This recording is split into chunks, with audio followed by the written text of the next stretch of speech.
So, unahin muna natin kung ano ba yung pangalan ng cave na to. Yung name po ng cave na to is Huyop Cave. Yung Huyop po is Bicol dialect or Bicol term po siya. Huyop it means blowing wind or ihip na hangin. Ito po ang na-feel natin na lamig. Yan na po yung meaning of Huyop Cave. And then yung cave po na to, na-discover din po to during the World War II. 1940, ito po yung hideout and then hospitality of guerrillas. Meron lang po dito secret passage. During the World War II, hindi po yan, yun po sa taas. Yung ginagamit para makapasok or makalabas, pwede itong swing or double naman, may times na. And then ngayon, ito na talaga yung main entrance niya. And then, yung apat na entrance na yun, same year lang naman sila kung kailan sila inopay. May entrance na dati na maliit, kaso nga lang, nung inopen na itong tourist spot, pinalaki na lang. Or pinalawak na para yun na yung magiging main entrance. And then, yung exit ng cave na to is facing Mayugbu Cave. So, let's proceed tayo.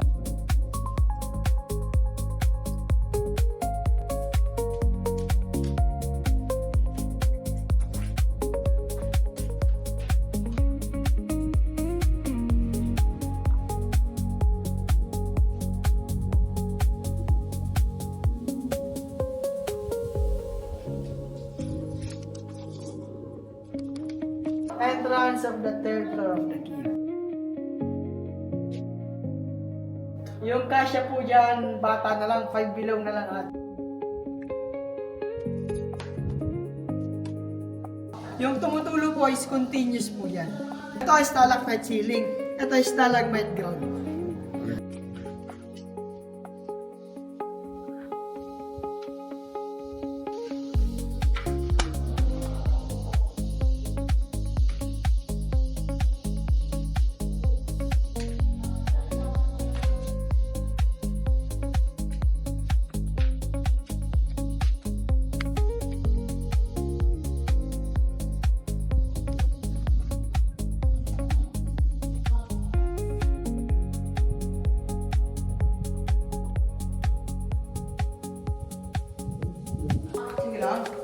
Po yan.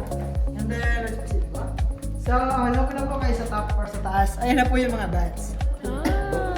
Yan po is ano lang naman po siya, fruit bats lang naman po siya. Okay? Or sa Tagalog po, ano to, kalabidong. Okay, ayan o.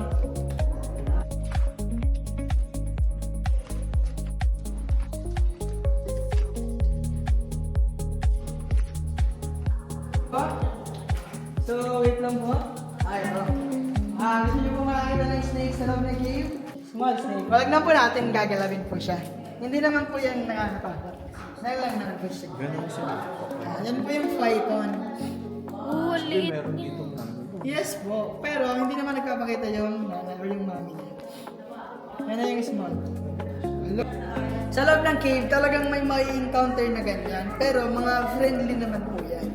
Yan kasi is maliit pa, kaya gagapang lang siya ng gagapang. Ito po palang stairs na to is man-made na lang po ito ha. Ginawa po ito 1972. Dito po sa right side, we have rock formation. Pero po itong rock formation na to is natural. Depende po ito sa imagination nyo. Pwede rin siya naka-front na voices or naka-back voices. Okay? And let's proceed tayo. Be careful lang po ha.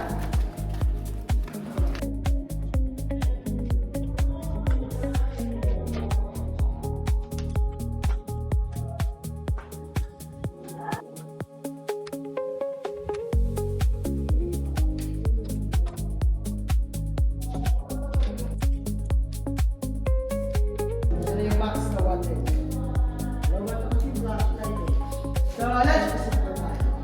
Nakita niyo ba yung shiny one na yan? Shiny na yan? Ayan po yung tinatawag na crystal. Basta po shiny yung nakita niyo kahit sa gilid ng cave. It's called crystal. And then, go tayo. Perfect. And then, stop. Why stop? And then, compress. So, nasa diba yung first formation natin sa Moises? Ito na po yung second elephant formation. Or a big elephant. So, the ears, face, nose, foot, and the body. It's an elephant. It's video. Big elephant. So, be careful. Ito na kayo mamawag kayo mga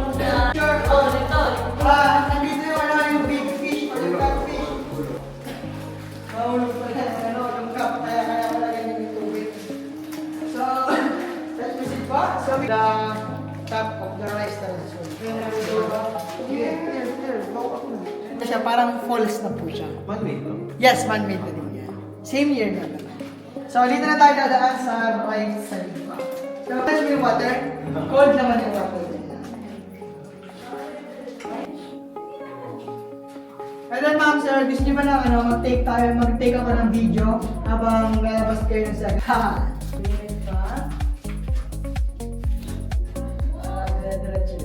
Dito, alam mo niyo ba natin kanina sa entrance? Dito, parang kalahati lang. Step mo yun na. Lock locations.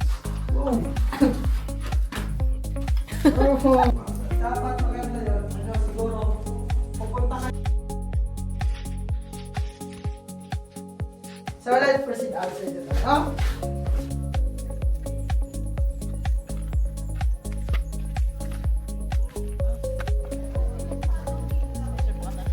Yan na yung biggest. Super cold na po.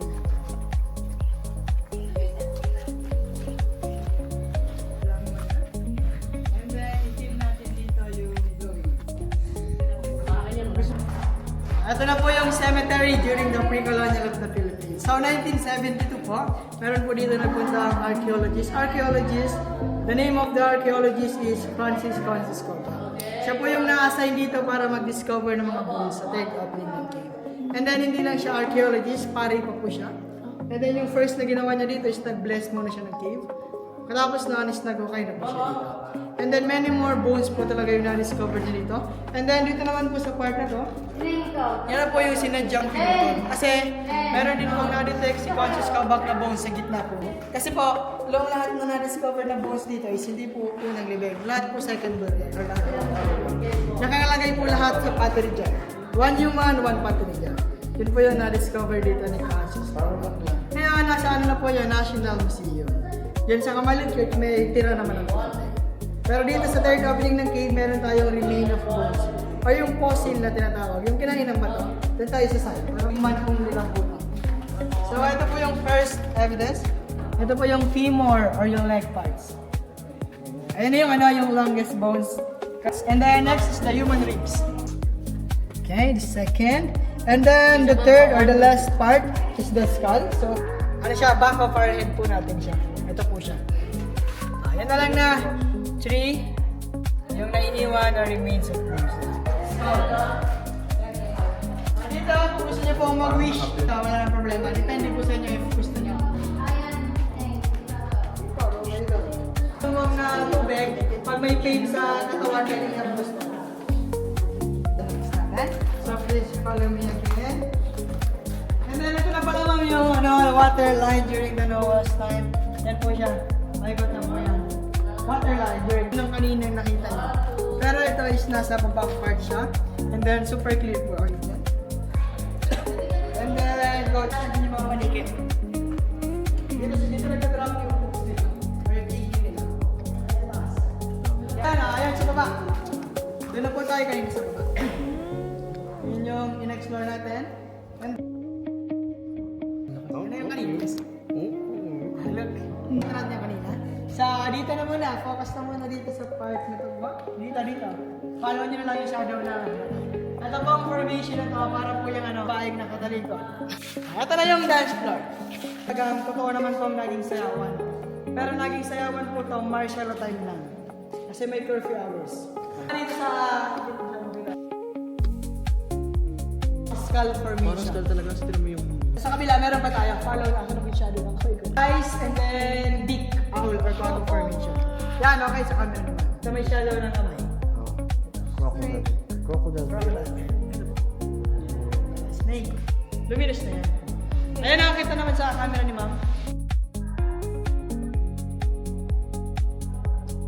Tapos doon,